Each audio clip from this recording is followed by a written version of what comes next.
On s'est fichu de lui, de sa méthode, Émile Coué, sa fameuse méthode Coué. Il a été critiqué, ridiculisé, oublié, et pourtant, il a décrit les bases d'un mécanisme de quelque chose que nous utilisons tous, sans même le savoir, l'effet placebo. Alors Émile Coué, c'était un pharmacien et psychologue du début du 19e siècle, et il avait pris l'habitude d'administrer donc ces traitements aux personnes qui venaient le voir en associant donc des suggestions positives, des affirmations positives et encourageantes. Et en utilisant les mots justes, il s'est aperçu qu'avec la plupart de ses clients, il y avait des effets beaucoup plus positifs qu'avec les médicaments. Il y avait des effets beaucoup plus positifs que pour les personnes qui prenaient les médicaments sans juste avoir donc les fameuses phrases positives.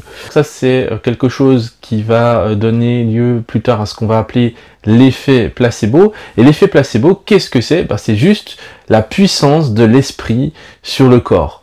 Donc l'effet placebo, nous l'utilisons tous, sans même le savoir. Pourquoi sa méthode était révolutionnaire à l'époque?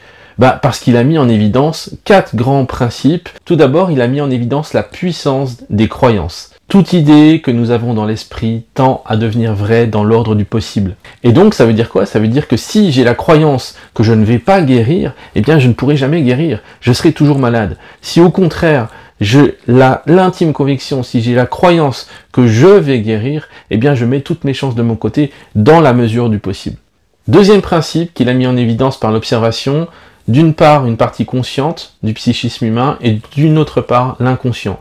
Et ce qu'il a dit, c'est que quand on oppose l'inconscient avec le conscient, c'est toujours l'inconscient qui gagne. C'est toujours l'imaginaire qui l'emporte sur la volonté. Chaque fois qu'il y a conflit entre l'imaginaire et la volonté, c'est toujours l'imaginaire qui gagne. Pourquoi? Parce que notre volonté est limitée, tout simplement. Le troisième principe qu'il a mis en évidence, c'est le principe de synergie. C'est-à-dire que si on veut aider la personne à aller mieux, si on veut aider la personne à guérir, ou en tout cas à mettre toutes les chances de son côté, eh bien on doit faire travailler ensemble le conscient et l'inconscient. C'est le principe de synergie, c'est-à-dire que si je fais travailler en même temps conscient et inconscient, j'ai pas 1 plus 1 égale 2, j'ai 1 plus 1 égale 10, égale 100.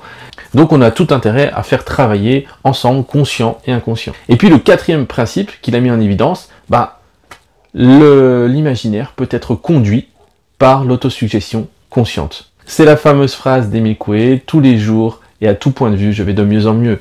Tous les jours et à tout point de vue, je vais de mieux en mieux. Tous les jours et à tout point de vue, je vais de mieux en mieux. Donc effectivement, cette méthode était quand même assez contraignante, assez fastidieuse et dans une certaine mesure assez limitée. Et d'ailleurs, à ce point de vue, aujourd'hui on a fait des progrès dans l'évolution, dans les recherches de neurosciences, dans la psychologie positive.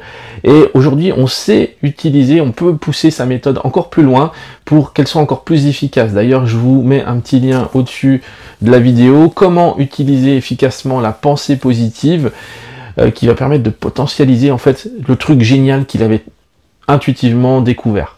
Et alors pourquoi je vous dis qu'on utilise tous l'effet placebo sans même le savoir?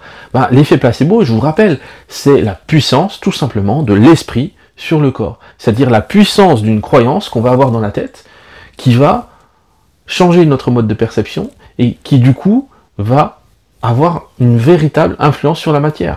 Les croyances, la pensée et les croyances influencent la matière. On utilise souvent la pensée d'un point de vue négatif. Et quand on se répète mentalement « je suis nul, je ne vais pas y arriver, je ne suis pas à la hauteur, je ne mérite pas d'être aimé » et tout ce genre de conneries, eh bien, qu'on ait conscience ou pas de ces pensées qui tournent un petit peu en boucle dans notre tête, eh bien, qu'est-ce qu'on fait? On fait un renforcement négatif, du coup. Et ça donne des gens, les fameux gens poisseux, les gens qui disent qu'ils n'ont pas de chance, qui s'attirent toujours des mauvaises situations. Mais c'est normal, mec. T'es tout le temps en train de penser à des trucs négatifs. Donc forcément, qu'est-ce que tu t'attires? Du négatif. Et il n'y a pas de mauvaise étoile, hein. T'es pas plus chanceux ou malchanceux qu'un autre. C'est juste que dans ta tête, il y a un petit programme négatif qui tourne et tu n'en as pas conscience. Utilise ta pensée positive pour reprogrammer ce truc inconscient. Sinon, tu seras toujours dans un cercle vicieux. Donc, Émile Coué, qu'est-ce qu'il propose? Il propose une autosuggestion positive, consciente et méthodique. Ce sont ces fameuses affirmations positives qu'il préconise de se répéter 40 fois par jour. Vous allez voir, ceci vous fera le plus grand bien et ce n'est qu'un début. Ça, c'est une affirmation, c'est une suggestion positive qui va implanter quelque part la croyance dans votre esprit que ça va aller mieux effectivement. Et là, vous vous visualisez en train d'aller mieux. Donc vous avez cette croyance et la croyance va devenir vraie. Dans la mesure du possible, bien sûr. Mais tout le monde utilise l'effet placebo sans même le savoir. Quand vous avez un rhume, vous allez chez votre médecin et qu'il vous prescrit des antibiotiques, sachant que ça n'a aucun effet, vous vous sentez mieux au moment où vous avez votre ordonnance et que vous allez à la pharmacie. Ça, c'est un exemple parmi tant d'autres de l'effet placebo qui est à l'œuvre. Le médecin vous a mis, par son autorité, la croyance que vous allez effectivement aller mieux, mais ce n'est qu'une croyance. Alors tout est croyance au final, mais peu importe. L'important c'est comment on se guérit, comment on fait pour aller mieux. En conclusion, qu'est-ce qu'il a démontré? Même si effectivement c'était les prémices, qu'est-ce qu'il a montré Mikoué? Il a montré l'influence de l'autosuggestion et la puissance de l'imaginaire sur nos vies. Et c'est ce qu'on utilise dans toutes les techniques alternatives qui utilisent plus ou moins l'autosuggestion. Sophrologie, qui utilise la visualisation, auto-hypnose, hypnose.